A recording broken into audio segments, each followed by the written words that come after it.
रिमझिम पाऊस आणि फॅमिली शॉपिंगची जबरदस्त क्रेज। श्री रमेश टेक्सटाइल मध्ये सुरू झालीये धमाकेदार मान्सून ऑफर। सणासुदीसाठी साड्यांचे असंख्य प्रकार, latest ladies wear, trendy men's wear आणि लहान मुलांचे कपडे, सर्व काही एका छताखाली, तेही सर्वोत्तम दर्जात। व्हरायटी भरपूर आणि किमती तुमच्या बजेट मध्ये। आजच या Shri Ramesh textile, police station जवळ, कराड, तासगाव रोड, पलूस।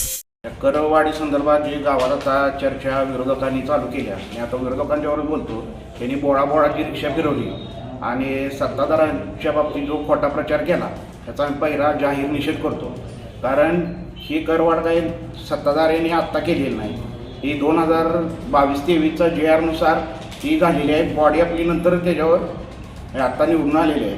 त्यामुळे विरोधकांनी जनतेची दिशाभूल करून जो खोटा प्रचार पोलीसमध्ये चालू केलेला आहे, पोलीसची जनता सुज्ञ व सुजाण आहे आणि ह्या पोलीसकरांना मी सांगू इच्छितो की ही बॉडी तुम्ही निवडून दिलेली आहे, पोलीसकरांनी निवडून दिलेली आहे। त्यामुळे ही नगराध्यक्ष, उपनगराध्यक्ष, गटनेते, सर्व सभापती, नगरसेवक हे कायम तुमच्या पाठीमागं होते आणि आहेत आणि राहतील।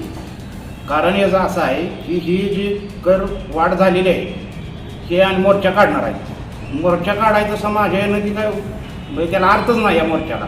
कारण असं आहे त्याचं की हरकती घ्यायला मुदत दिली आहे ना, मग मोर्चा का काढताय? मग ह्याचा अर्थ काय? राजकीय स्टंट करणे आणि विरोधकांना ही करणे, वेटीस धरणे, असं त्यांना वाटतंय। पण जनता ह्याला कधीही साध्य होऊन देणार नाही आणि जो कर वाढ झालेली आहे किंवा अन्यायकारक जो कर झालेला आहे असं ज्यांना वाटतंय त्याच्यावर हरकती घ्या आणि हरकती ज्याचं प्रॉपर्टीचं व्हॅल्युएशन वाढवून गेलं आहे, म्हणजे 1 पटीच किंवा 10 पट झालं आहे असं जे झालं त्याच्यावर दुरुस्ती करायला वेळ आहे, मुदत आहे, एवढंच बोलतो।